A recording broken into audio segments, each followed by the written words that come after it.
நண்பர்கள் அனைவருக்கும் வணக்கம். இன்னைக்கு நம்ம அந்த வீடியோல கேஸ் சிலிண்டர் வைத்திருப்பவர்களுக்கு மிக முக்கிய புதிய தகவல் வெளியாகி இருக்கு. சோ அதை பத்தி தான் இப்ப நம்ம பார்க்க போறோம். வீட்டு உபயோகத்திற்கு ஆண்டுக்கு 15 சிலிண்டர் மட்டுமே முன்பதிவு செய்ய முடியும் என்று எண்ணெய் நிறுவனங்கள் தகவல் வெளியிட்டுள்ளன. மேற்கொண்டு தேவைப்பட்டால் அதற்கான உரிய காரணத்தை கடிதமாக தந்து பெற்றுக்கொள்ளலாம். சிலிண்டர்கள் முறைகேடாக பயன்படுத்தப்படுவதை தவிர்க்கவே இந்த கட்டுப்பாடு என்றும் 15 சிலிண்டருக்கு மேல் பதிவு செய்பவர்களுக்கு SMS இல் தகவல் அளிக்கப்படுகிறது என்றும் கூறப்பட்டுள்ளது. சோ பாத்தீங்கன்னா வீட்டு உபயோக சிலிண்டர் பயன்பாட்டுல புதிய கட்டுப்பாடுகளை விதிச்சிருக்காங்க.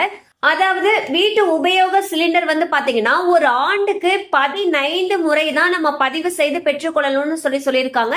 அதுக்கு மேல உங்களுக்கு சிலிண்டர் தேவைப்படுச்சுன்னா உரிய காரணத்தை தெரிவிச்சு நீங்க பெற்றுக்கொள்ளலாம்னு சொல்லியிருக்காங்க. நிறைய முறைகேடுகள் நடக்கக்கூடிய காரணத்தினால இந்த கட்டுப்பாடு விதித்திருக்கிறதாக தகவல்கள் தெரிவிக்கின்றன. கண்டிப்பா இந்த அப்டேட் உங்களுக்கு பயனுள்ளதா இருந்திருக்கும் நம்புறோம். மேலும் இது போல அப்டேட்ஸ் உங்களை உடனே ரீச் ஆகணும்னு நினைச்சீங்கன்னா நம்ம சேனலோட தொடர்ந்து இணைந்திருங்கள். தேங்க்யூ ஃபார் வாட்சிங்.